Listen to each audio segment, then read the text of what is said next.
I'm the Hornet King, and I removed some incredible and insane wasp nests.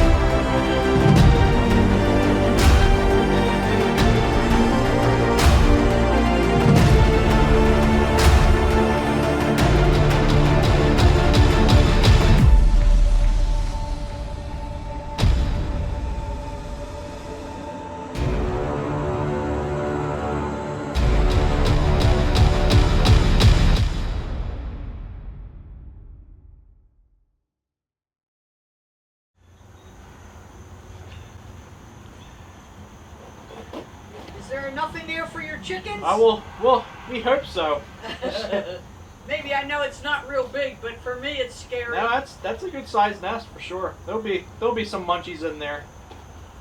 Yeah, they're starting to swarm, so you might want to watch yourself. Once they smell this vacuum, that's all it takes. Yeah, they smell the pheromone on this vacuum from the last few removals. Okay, I'm going in. Okie dokie. Be careful. Okay. Hey everyone, welcome to the Hornet King channel, and this is the removal of an eastern yellow jacket colony, Vespula maculifrons, that decided to make its nest in this client's shed. Now, eastern yellow jackets, as most of you may know, is a subterranean yellow jacket species, meaning they build their nest underground. But in some instances, I have removed them from spaces or like cavity spaces inside people's homes, and in this case, I removed it from the shelf of this client's shed. So this was intertwined with a bunch of paraphernalia, some pipes and bottles, and a couple different American flags. So unfortunately, they had chewed through the American flag, which is not very respectful of the old Star-Spangled Banner. So I kind of gently removed the nesting material from that flag. Unfortunately, it was too far gone and too far chewed up. As I remove as many of the adults from the nest as I possibly can before really breaking into it. However, being that this is a subterranean species, instead of building down, they build up with their envelope. So I could actually remove quite a bit of the surface envelope and not really affect too much of the nest.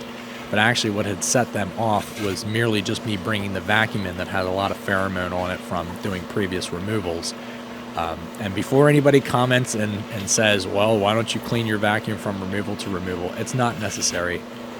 So even though that they'll be swarming because of the vacuum with them having pheromones on it, I'm not really too concerned about that. If they swarm, they swarm. It's not a big deal. All that the swarming does is it creates more individuals that I have to then wait for those individuals to fly back to the original nesting's location so I can vacuum them up.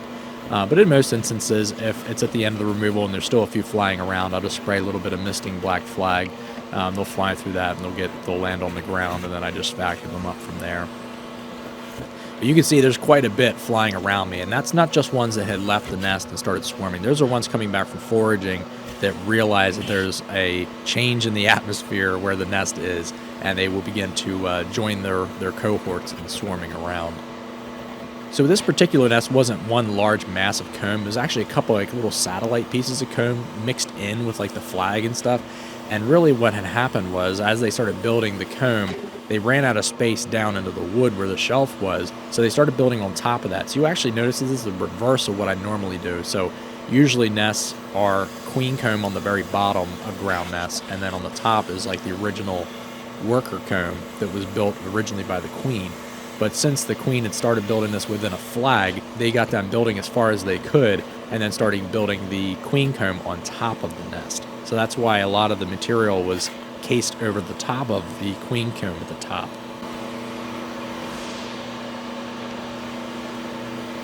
And it's covered.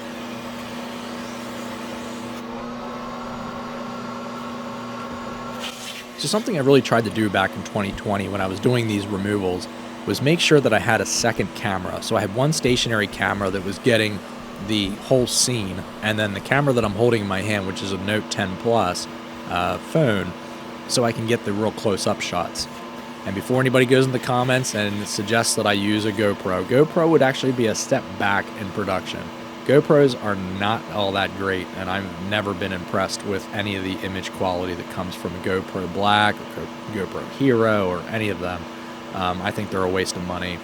If you really want a good camera that's equivalent, if not a lot better than a GoPro, get a Samsung Note 10 Plus, because not only will it take video like the GoPro can and in the same frame rate, but it'll also be able to make phone calls, and you can check Facebook and get on YouTube and everything else that a GoPro cannot do. So usually with my removals, I have two separate cameras. I have the one that's on the tripod getting the scene, and then one that's getting close-ups like this here.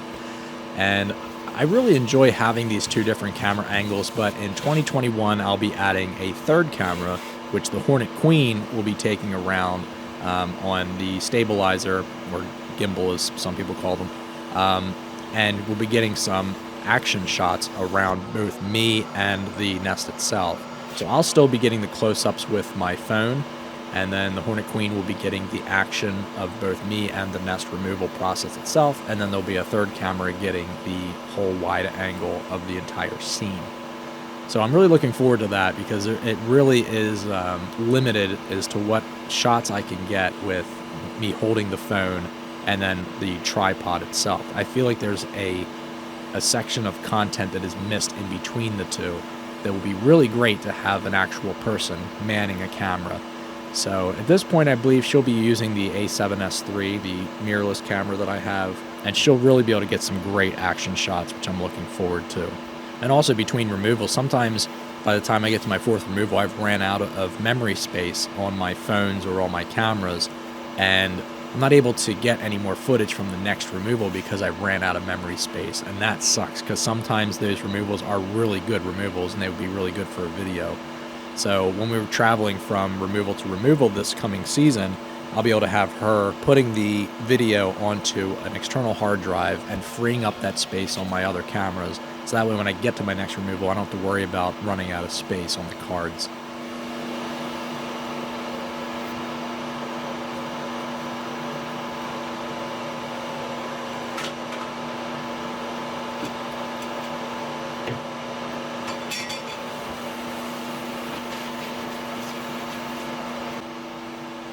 So just taking my time here, I gotta wait for a lot of the foragers coming back and the swarm to settle down some more. This whole time I wasn't really worried about the swarm all too much. I was literally just trying to vacuum up as many of the adults right around the nesting area as I could, because the ones coming back to the nesting area are ones coming back from foraging. They're not workers or guards that are swarming per se. And you'll notice here they'll start noticing where the nest is, and they'll kind of fly around that and land on it too. So that's why I kind of leave it there as a magnet to draw in some more activity. It's always key to have an area in place where you know that the wasps are going to come back to, so you can vacuum them up.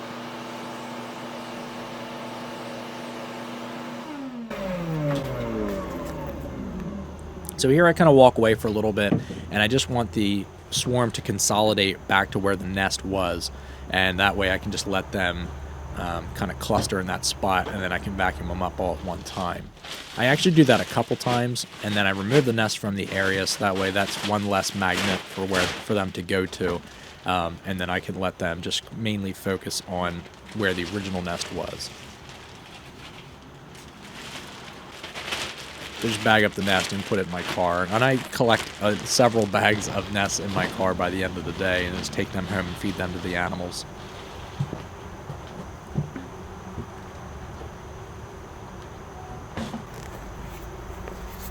So this is how I hold my phone. I literally hold my phone with my right hand, and then I put my flashlight in between my index and middle finger. And people often suggest in the comments a lot, or why don't I just put the camera mounted to my vacuum nozzle along with my flashlight. And I've tried to debunk this a couple times for folks, and in the comments it's kind of hard to express this, but that would actually make a very shaky image for the video, and it would also make the flashlight too close to what I'm vacuuming up to really give me a good idea of what I'm looking at. So holding the phone and the flashlight back from the area makes for a better image.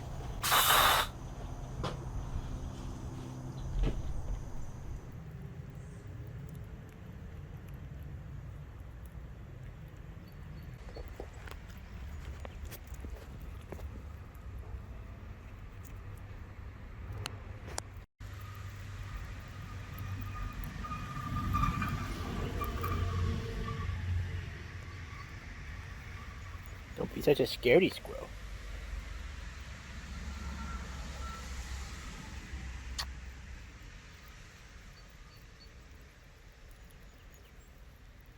Hi, Miss Emily. Oh, scary squirrel. Meow free.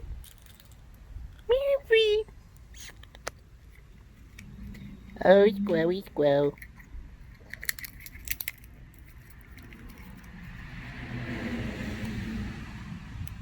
Are those yummy peanuts, squirrely squirrel? You got babies in there, squirrely squirrel? Did you get stuffed, squirrely squirrel? Oh, squirrely squirrel. I am free. I am free. Are those yummy peanuts, squirrely squirrel?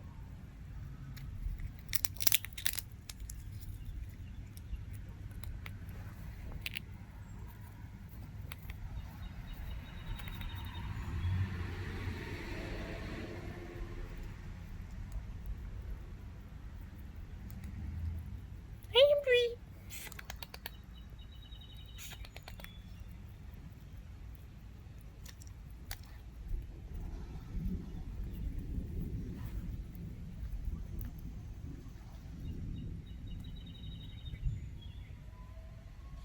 Hey, turkey.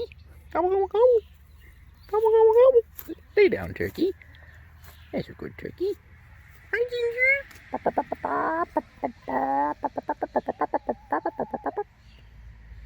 Oh, and the tiger's your name is how you. Hey, pigeon. Hey, squirrely squirrel. Hey, squirrely squirrel. I am free. Don't worry about it, Tiggers. Don't worry about it, Tiggers. He's alright. Squeak, squirrel. Oh, squirrely squirrel. Don't mind the Tiggers.